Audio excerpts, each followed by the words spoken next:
Digital signatures. Intuitively, you might assume that a digital signature is just a digital version of your real-world signature. Maybe it's a digital image of your signature, or maybe it's a digital file that's a unique representation of you, like a fingerprint or something like that. Well, let's first have a look at the purpose of a signature and why this simple definition of a digital signature does not work. You sign a document, like a check or a contract, when you want to prove that you endorse the contents of the document. But what if someone sends you a PDF and asks you to sign it and send it back to them? What do? Maybe you would paste a digital image of your signature, but then anyone would be able to cut your signature out and paste it into another document, and no one can tell what's real and what's fake. So what's the answer? Remember in an earlier video about public key cryptography, we introduced a special box where anyone can use Alice's public key to put things into the box, but only Alice, using her secret key, can get things out.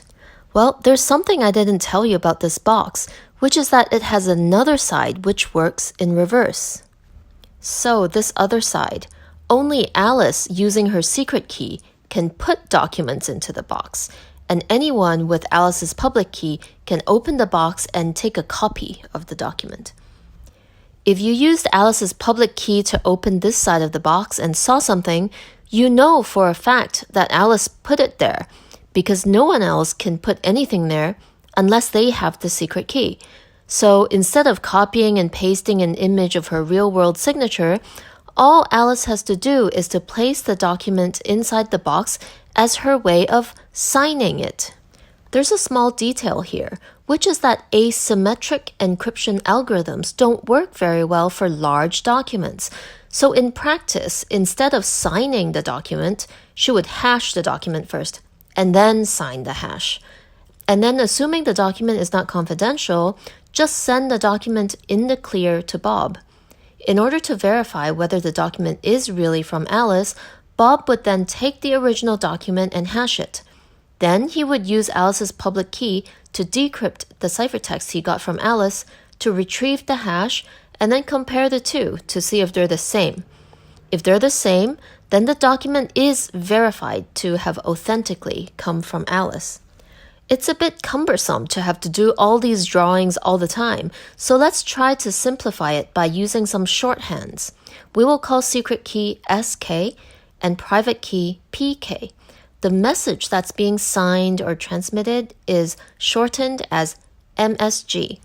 In the special one-way box analogy, the action of unlocking the special box using a secret key and then placing the message inside is called signing.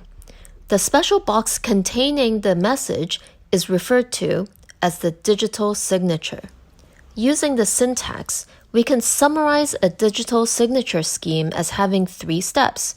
First, you generate a key pair, SK and PK.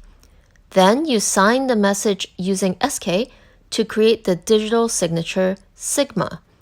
And then finally, the recipient would use the PK message and the digital signature sigma to verify whether the message was indeed signed by Alice or not. If yes, it will output accept. If not, it will reject. What I found somewhat counterintuitive about this whole definition of a digital signature is that unlike your real-world signature, your digital signature is different every time you sign a new document.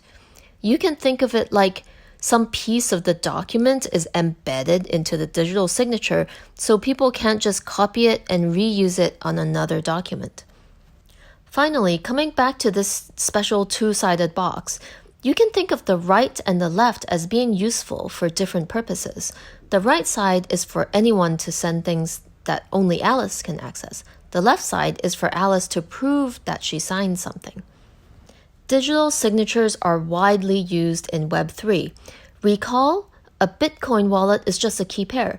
You keep the secret key and you send out the hash of the public key as your wallet address for others to send money to you. If you wanted to send money from your wallet to someone, you would need to sign the transaction with your secret key to prove that you authorized it. It's a bit like signing a check.